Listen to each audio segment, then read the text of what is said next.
मरहबा collection mall, readymade कपड़ों का भरपूर खजाना, jeans pant, T shirt, cargo pant, night pant, बच्चे और बच्चियों के लिए अच्छे खूबसूरत और उम्दा ड्रेस। पता याद रखें, जमुर हाई स्कूल मेन रोड, जैतून हजीन मस्जिद के पास, मालदा चौक, मालेगांव। निहाल साहब अपनी जिंदगी में हमेशा एक बात बोला करते थे जो मालेगांव शहर में हर वक्त 100% सच साबित होती है कि लोभी गांव में लबाड़ भूखा नहीं मरता।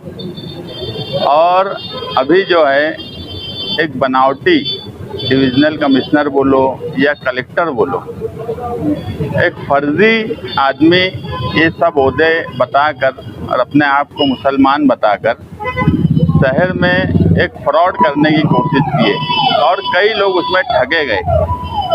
प्रेस वालों को बुलाने का मकसद ये है कि जिस तरह से वो अपने ताल्लुकात बड़े लोगों से बना रहे थे, मौजूदा एमएलए के साथ उनकी वीडियो और फोटोज आई, जो लोगों के पैसे उसमें उन्होंने फ्रॉड में दिए, वो लोगों ने खुद मुझसे कहा कि यार कई लोगों को इसलिए इत्मीनान था कि वहाँ पे मौजूदा एमएलए आ जा रहे थे।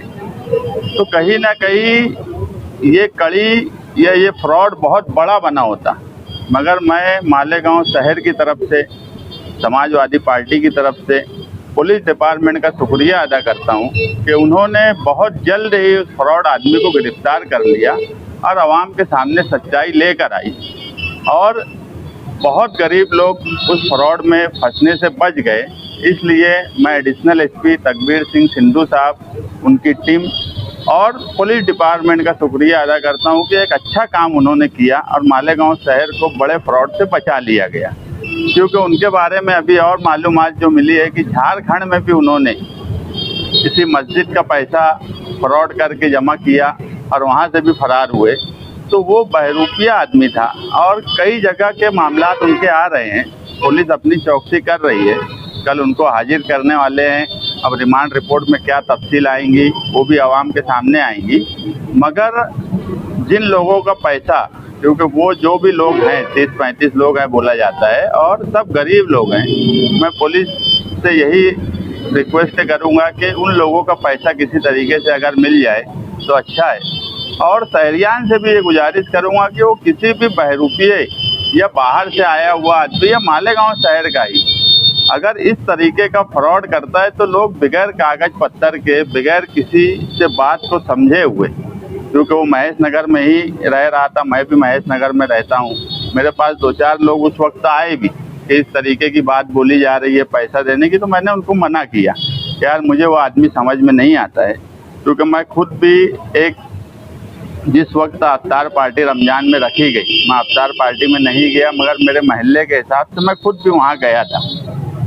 उस वक्त 5 मिनट उनसे जो भी बातचीत हुई, मैं निकलने के बाद रिजवान सर और मैं यही बात हुआ कि ये फ्रॉड आदमी है, ये कहीं ना कहीं गड़बड़ कर रहा है।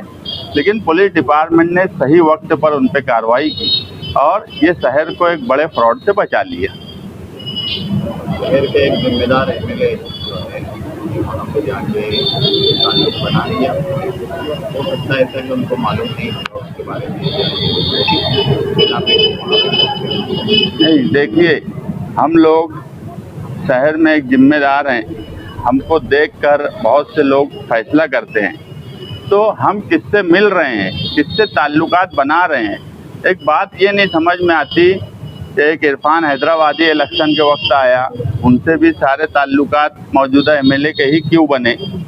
इससे पहले हीरा गोल्ड का एक मामला हुआ, उस वक्त भी ये बात बोली जाती थी कि इनके ताल्लुकात वहाँ भी बने हुए थे। ये आदमी आया, जब ये आदमी आया तो मेरा ये बोलना था कि एमएलए की पहली जिम्मेदारी ये थी कि उसकी पूरी चौकसी करते उनसे ताल्लुकात बनाने से पहले। एक आदमी ये आके बोल रहा है कि वो हिंदू है और मुसलमान हुआ। आज मुल्क के हालात क्या हैं, ऐसे हालात में कोई इस तरीके की बात बोल रहा है और उससे आप कैसे ताल्लुकात बना रहे हैं। आज तो ये बात सच साबित हो गई कि वो आदमी कोई कलेक्टर नहीं है, कोई डिविजनल कमिश्नर नहीं है, दूसरी जगह के फ्रॉड की भी खबरें उनकी आ रही है। तो ऐसे आदमी से यही क्यों ताल्लुकात बनाते हैं मालेगांव शहर में।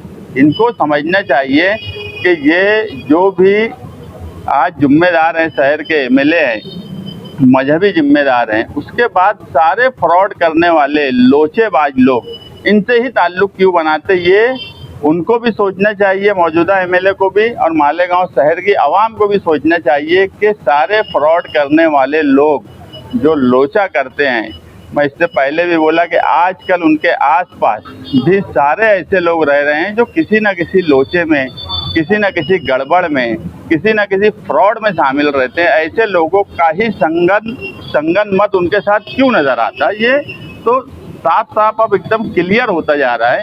तो ये मौजूदा एमएलए की जिम्मेदारी थी, क्योंकि मैं बोला कि यार कुछ लोग मुझे खुद बोले कि हमने तो एमएलए को कई बार वहाँ आता जाता देखे, उनके घर के लोगों को आता जाता देखे, इसलिए हमारा एतमाद बन गया। इस तरह का फ्रॉड किया उसने, जगह के बारे में किया, नौकरी के बारे में किया, कुछ लोग आपसे आए थे मिलने के लिए, क्या वो जो है उस हठधर्मी बोली जाए कि महाराज सैजिंग के पास एक जगह है, पुलिस डिपार्टमेंट के लिए सरकार ने रिजर्व करी है, उस जगह पर रो हाउसिंग बनाकर देने की बात, कुछ ज़मीन देने की बात, कुछ लोगों को नौकरी देने की बात, इस तरीके से अलग अलग हिसाब से उन्होंने पैसे लेने की कोशिश की है। और मैं जो बोला कि पुलिस डिपार्टमेंट अगर इतनी जल्दी कार्रवाई नहीं करती तो ये फ्रॉड बहुत बड़ा होता, ये मालेगांव शहर का हो सकता है सबसे बड़ा फ्रॉड होता, मगर पुलिस ने बहुत अच्छा काम किया और पुलिस ने अपनी जिम्मेदारी निभाई और मालेगांव शहर को एक बहुत बड़े फ्रॉड से बचा लिया। कुछ लोगों का ये भी कहना है कि उनके भोलेपन का लोग फायदा उठा लेते हैं, बाकी सियासी जगह मतलब होशियार है, चालाक है,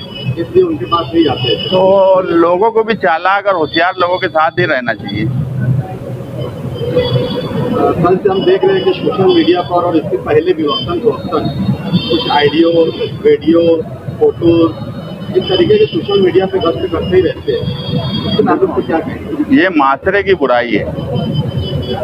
मेरे पास रमजान शुरुआत में 2 लेडीज यहीं आए थे ऑफिस पर, उन्होंने मुझसे कहा कि यूसुफ इलियास जो है वो हमको ब्लैकमेल कर रहा है कुछ ऑडियो और वीडियो के सहारे। तो मैंने उनको साफ लफ्ज़ों में कहा कि देखो मैं ऐसे मामले में नहीं पड़ता और मालेगांव शहर के पुलिस डिपार्टमेंट से आप जाकर बात करिए, क्योंकि आपके नज़दीक जो भी पुलिस स्टेशन होगा वहाँ जाके आप अपनी शिकायत करिए। अगर आपकी शिकायत नहीं सुनी जाती और आपके साथ नाइंसाफ़ी होती है उसके बाद फिर मैं आपके लिए कोशिश करूँगा, मगर मैं कभी ऐसे मामले में पहल नहीं करता, किसी के पर्सनल मामले में पहल नहीं करता।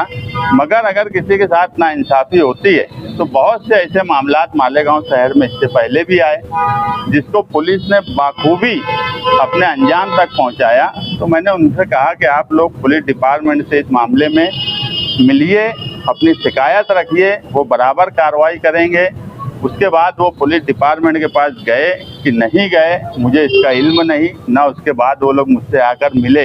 हाँ, वो उस वक्त ये बोले कि बहुत बड़े लोग हैं, बहुत मजहबी तंजीम से जुड़े हैं और कई तंजीमों से जुड़े हैं, अपना एक असर और रसूख रखते।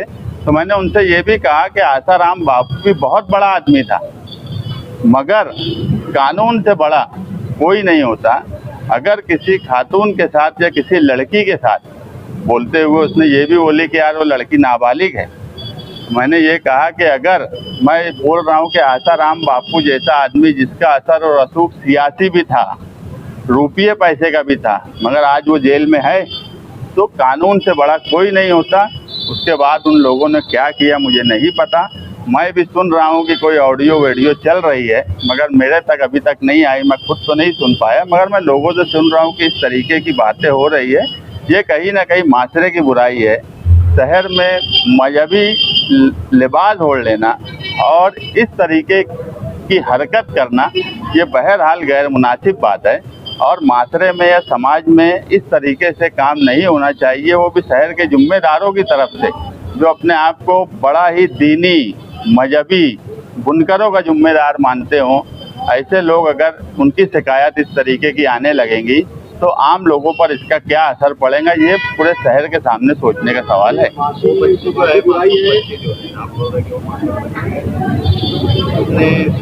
स्टेशन में नहीं गए और ऑडियो वायरल हो गई, उसको कहीं ना कहीं इंसाफ उसको मिलना चाहिए, ये है तो उसको इंसाफ दिलाने के लिए आप नहीं। देखो वो मैं बोला रमज़ान शुरुआत में जब वो मेरे पास आए तो मैं ऐसे शिकायत मेरे पास ऐसे भी आती जाती रहती है। मैं हमेशा से कभी ऐसे मामले में पहल नहीं करता। सही गलत का फैसला पुलिस और कानून करता है। तो मैंने उनको उस वक्त यही बात बोला कि अगर तुमको ब्लैकमेल किया जा रहा है तो आप पुलिस में शिकायत करिए। उसके बाद उन्होंने शिकायत की कि नहीं की, इसका इल्म मुझे नहीं है अभी, मगर कोई ऑडियो वीडियो ऐसी चल रही है, ये मेरे कान पे भी बात आई है। अब क्या सही है क्या गलत है, अगर उनके साथ कोई नाइंसाफ़ी हो रही है, और मुझे यकीन है कि मालेगांव शहर के पुलिस, वो खंडवी साहब हो, भारती साहब हो, या आज के एडिशनल एसपी तकबीर सिंह सिंधु साहब हो, पुलिस डिपार्टमेंट कम से कम ऐसे मामलात में बहुत खामोशी से और खुफिया तरीके से कार्रवाई करती है। और हमेशा मैं देखा हूँ ऐसे अगर लड़कियां हैं जिनको गलत तरीके से, गलत सोच से इस्तेमाल किया गया, ऐसे लोगों को इंसाफ पुलिस दी है। ये मेरे खुद का मैंने आजमाया हुआ मामला है, इसलिए मैंने, लेकिन मैं कभी पहल नहीं करता। हाँ, वो अगर पुलिस डिपार्टमेंट के पास गए होंगे, पुलिस अगर उन पर कार्रवाई नहीं की और वो हमसे आकर मिलेंगे तो हम मदद करेंगे, लेकिन मैं कभी पहल नहीं करता। ये माशरे की बुराई है या फिर सियासी बुराई है? नहीं, माशरे की बुराई है। क्योंकि इसको सियासी तौर पर भी देखा जा रहा है कि चुनाव होने के बाद सियासी बदला लेने के लिए भी, मतलब बदलाने के लिए, क्योंकि इसका कोई वेरीफाई नहीं है ना कि ये मतलब ये क्या है। फिर भाई देखो, बात ऐसी है कि बदला लेने की बात ऐसी है कि कोई कुछ कर रहा है तो कोई बात हो रही है ना।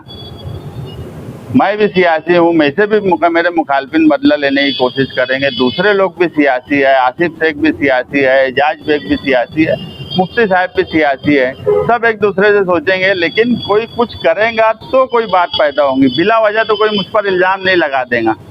और फोटो लगा दिया कि मतलब डायरेक्ट इसका चेहरा वाजे कर दिया। मैं तो नहीं देखा, ना मैं ऑडियो सुना, ना फोटो देखा, ना वो वीडियो है कि ऑडियो, इसका भी इल्म मुझे नहीं है, ना मेरे पास आया है। हो सकता है मुझे लोग रमजान के लिहाज में नहीं भेजे हो, इस बात भेजेंगे तो सुन लूँगा।